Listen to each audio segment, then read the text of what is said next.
am here with the legendary, the one and only, the king of the New Jack Swing, Mr. Teddy Riley. How are you doing today?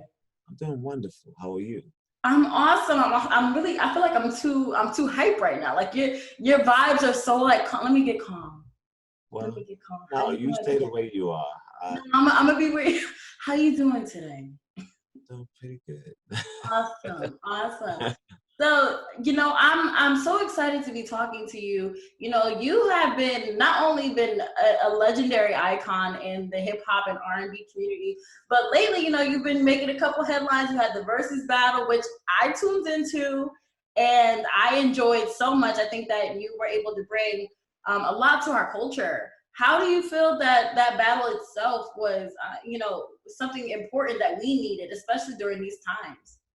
Well, during these times, you really can't say, we can only rely on the Most High of where we're going. So, until we get there, I just always believe in keeping the family as the man.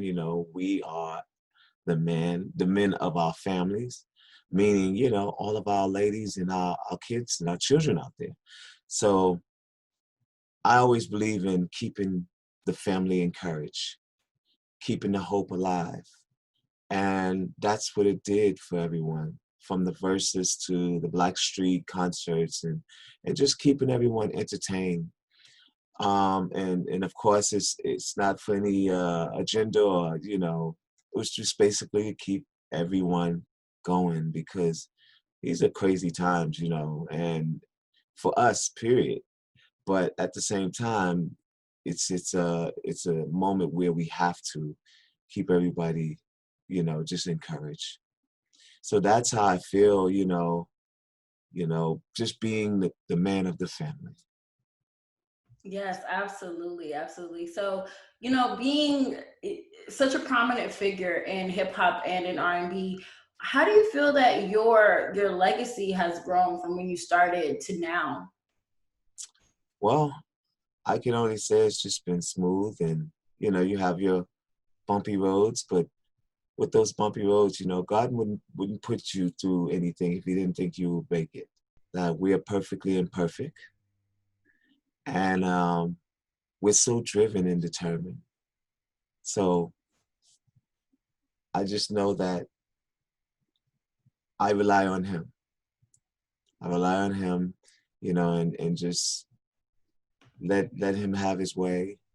Because, when we have our way, we're fleshfully thinking, we're physically operating instead of operating on our spirits. So that's what I've been doing, is operating on the spirit and let him just, his spirit speak to me on what's next for me. Where am I going from here? The people that are now coming into the circle or just coming, I'm meeting. It just feels like a beautiful thing. Sometimes it feels surreal, like I'm here or I'm not here, because meeting, just great people and just seeing another world and the transition of the world changing.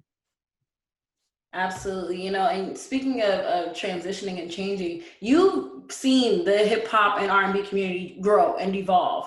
And do you see if there has been any difference in I know you recently spoke to Spectrum and I was reading your article. You were basically saying that, the blacks in the music industry don't get a fair share.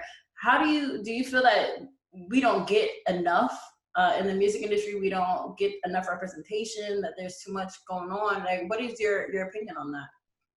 I just feel like it's not the way it used to be, where there were many groups, many artists out there. There were anybody stepping on anyone's toes. And now today, it's less artists and everybody's stepping on each other's toes. The music is sounding, the same. And now it's time for transition and bringing substance back. And I see that the new artists, are trying to do that. So it's not like we're coming in, bringing back the classics. We're just trying to figure out where we pass the torch. Who do we give it to? It's the legacy, so, and we need to create new legends. We got to save our next generation. And we take that responsibility. I know I do. So do you feel that there may be a disconnect in the different generations of hip hop, and the way that they need to, relate to each other, grow with each other? You feel like there might be a disconnect with that? Yeah, I think so. And I think, I feel like there's no real unity. Everybody's in their own clique. And that's the way it's been. It's been more of a battle of who's got the hottest record, the most money, and different things like that, more or less than what's our purpose. And we thought about that when we were young. That where are we going from here? And we watched our legends. I watched Quincy Jones. I watched Barry Gordy. I watched a lot of the people, and the moves that they make. It taught me where I need to go from here. And the moves. I'm a chess player, so I play chess, and not checkers, because I'm not about just jumping. I'm about taking the time of climbing a ladder that is getting me to the life that, God had for me. So there is a disconnect because I know that no artist today is not really thinking about that. I mean, you could tell in the actions of no artists, everybody have their own agenda. So. Yeah, I see where you're coming from with that. And I will say though that and going back to the verses battles that have been going on, I think that brought about a lot of unity. Not just yours, but just everybody's separate verses battles that have been going on and the ones that are coming up. I think all of those brought about a lot of unity and brought the hip hop community together.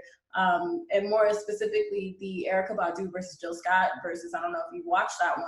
That one really had me like, I felt that we were really a family. I felt like I was at the cookout, with everybody. So I feel like these verses have been able to bring about a sense of community a sense of community in our, in our hip hop community. So we saw a little bit of the relationship you have with Babyface there. And I know you're talking about, the unity of the R&B community. In the past, in the 90s and the early 2000s, what was that community like? What were you all like when you guys were all pretty much trying to get up there and try to stay relevant, be relevant and stay relevant? Well, for us, coming from inner city families and coming from where we came from, we learned to appreciate each other. Back then, we toured together. There was no competition.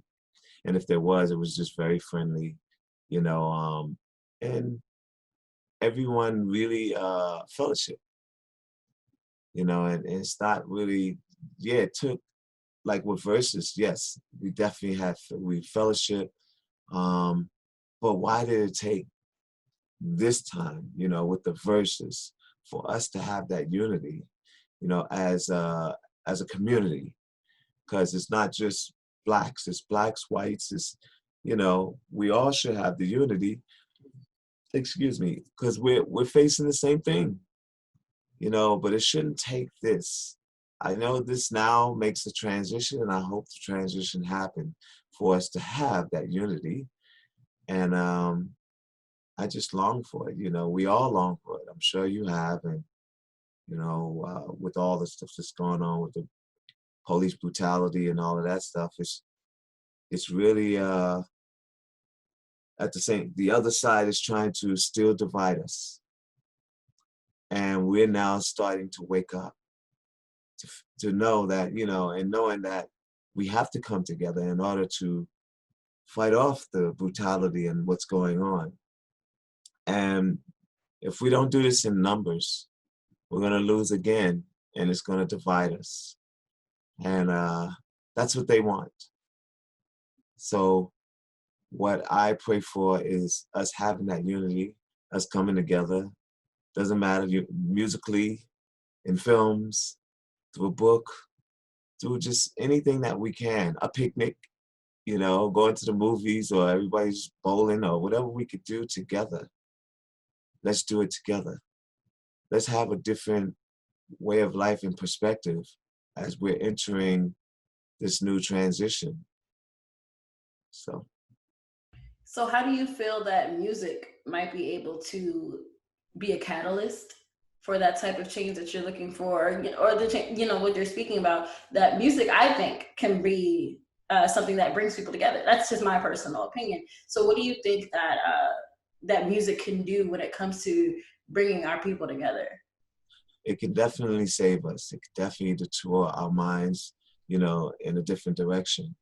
And that's what we're about. The perfect example would be when Michael did, Heal the World. He was telling us a long time ago that they don't really care about us. You know what I'm saying? All in his messages. And I'm just gonna say it like this.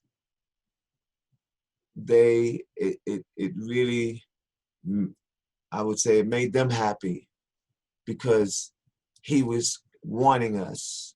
And when he warned us, I feel like devilish stuff have happened. You know what I'm saying? And we had all the answers. We had them in the music, the films. Films are subliminally true. Or can give you a reference of what's gonna happen. All you have to do is just go back to them. Go back to the Michael Jackson songs. Go back to the Prince songs. Go back to the Stevie Wonder. Go back to Rod Stewart and, all of the greats that spoke about this stuff in their music.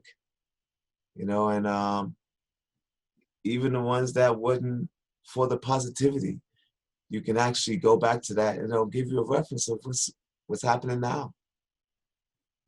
Right, right. And speaking of, I know you referenced Michael Jackson. We did recently just pass his anniversary of his death, and I want to, change the route a little bit. Let's talk about a little happier times.